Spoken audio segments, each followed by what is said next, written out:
Thank you, Chuck Okay. Todd. Right. You heard it here.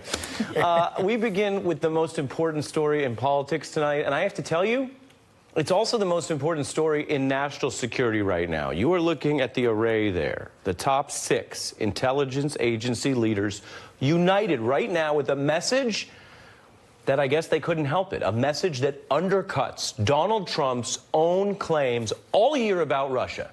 Don't call it a comeback. Russia, they say, has been meddling and could strike again this year. There should be no doubt that Russia perceived that its past efforts as successful and views the 2018 U.S. midterm elections as a potential target for Russian influence operations. This was not just a hearing, it was a warning. The intel chief's releasing a report to go along with it so everyone can read it themselves. Russia getting even bolder and more disruptive in their cyber operations with hack and leak operations for influence and attacks on our infrastructure, which could include the electrical grid or nuclear power. Now, that's not an assessment from the media or independent analysts or congressional Democrats. Again, I have to repeat this because there's so much debate about the facts these days. That's an assessment from Team Trump, and it is obviously damning. So what is President Trump directing be done about it? Nothing. Here was a truly disturbing revelation in this hearing. Has the president directed you and your agency to take specific actions to confront and blunt Russian influence activities that are ongoing? We're taking a lot of specific efforts to blunt Russian efforts. Directed by the president? Not as specifically directed by. What is Congress going to do about that? Well, in a few moments, I'm happy to tell you I will be joined directly by a Democratic senator with a plan on Trump and Putin. We also have a report tonight on whether that Russian false flag operation worked to confuse President Trump. But I begin with our guest, Maya Wiley, a former counsel to the mayor of New York City, and Ned Price, a former counterterror analyst at the CIA. Ned, did you see anything wrong or concerning with the picture painted in that hearing? Well, absolutely, Ari. When we have heard that President Trump has personally himself done absolutely nothing to help our national security establishment and infrastructure stop the next round of Russian meddling, that should be hugely troubling to all of us. We learned not too long ago that the president has not convened his National Security Council on this subject. But in addition to an absence of things, we also have to evaluate what he has done. He's spilled secrets in the Oval Office to the Russians. He's savored his time with Vladimir Putin. He's refused to implement sanctions. So all of these, both what he has done and what he has not done, are very clear signals to Moscow, a clear signal that they have the green light to continue. So that's the security part, and that's why you're here as a CIA expert. Maya, I turn to you as a lawyer for your theory of the case. Here's the most damning theory, that Bob Mueller is gathering evidence on Donald Trump, and it does relate to Russia, and it concerns Donald Trump. So he is actually doing a different job, a worse job as president on these issues, because he is so worried and so sort of scared of doing anything that feeds into this Russia narrative, right? So he's just hands off and letting Putin run the table.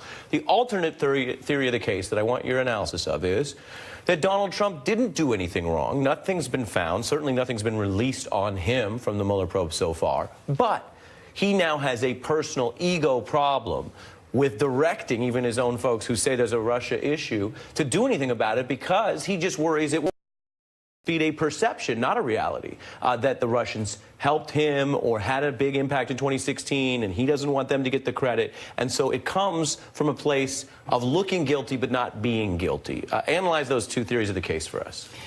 Well, if you start with the fact that he actually has, as far as I can tell, probably committed some crimes. He may have committed them unintentionally, but that doesn't mean there isn't a theory of the case that a crime has been committed, probably more than one, because you have the obstruction of justice claim, which means even if he didn't actually collude with Russia in a way that violated the federal elections laws, that he nonetheless tried to obstruct justice. Secondly, and he would need to actually worry about how he appeared there. I think that if he accidentally violated laws, which is he was benefiting from what Russia was doing. He wasn't intentionally colluding with them, but yet using the information in ways that made him appear to be guilty. He certainly would have to worry at this stage. I would actually argue, though, he'd have to worry about appearance, but he would, if he was acting presidential and taking the national security interests of the country to heart, he would actually appear more innocent than he currently does. Right, you're saying, and so I wonder, Ned, to weigh in on that. If you want to call it the ego theory of the case, the idea that there isn't a there for the sake of argument, but he just doesn't like the idea of doing anything that makes it seem like Russia was so impactful in 2016. Maya's saying, well, you could look at the other side of it and say, if he took these actions, that would make him look more innocent, and yet he doesn't. Your view? Well, that's right. Look, I think we have to chalk this up to the fact that President Trump is very sensitive on this issue. He doesn't want to do anything that could undermine what he perceives to be the legitimacy of his win in the election. And if he were to take a hard line, if he were to punish Russia for its meddling, if in fact he were to admit to the fact that Russia meddled, in his warped view, he would be giving credence to the fact that his electoral victory was illegitimate. I think what worries so many of us in the national security realm is that with that victory in the Electoral College, he became commander-in-chief. He became the one responsible for our national security, and he has been completely derelict in executing that most important authority that was bestowed upon him, especially in this context. Yeah, and Maya, let me play for you what happened in the hearing. There's a saying in hip-hop that can also apply to Russian meddling, can't stop, won't stop, and that was really what each and every intel chief was emphasizing, whether Trump wants to hear it or not. Today, take a listen. Do you agree with Director Pompeo that we haven't seen a significant decrease in the Russian activity? I agree with Director Pompeo. This is not going to change or stop. Yes, it is not going to change, nor is it going to stop. Throughout the entire community, we have not seen any evidence of any significant change from last year. I agree with Director Pompeo. You've been waiting for that answer for I have. I've had that one in the pocket for a while. Yes, sir.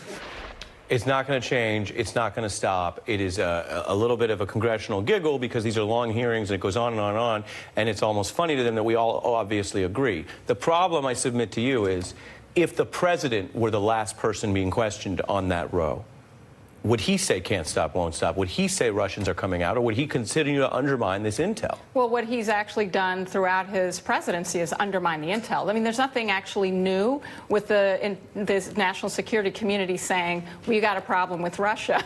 In fact, we had obviously a bipartisan panel of senators saying we need a bipartisan strategy on Russia in December 2016. What Trump has done, and as PolitiFact said, the biggest falsehood of 2017 was actually Trump saying no Russian interference. Right. And so the real question, in my view, putting aside Trump's legal problems, is that the Republicans aren't actively demanding a significant look at what's happening in with Russian interference. And you say that the reports of meddling are not new, certainly the case, but this report today, which I was reading, saying that Russian midterm activities could also include targeting our nuclear system and our electrical grid. You see it up there.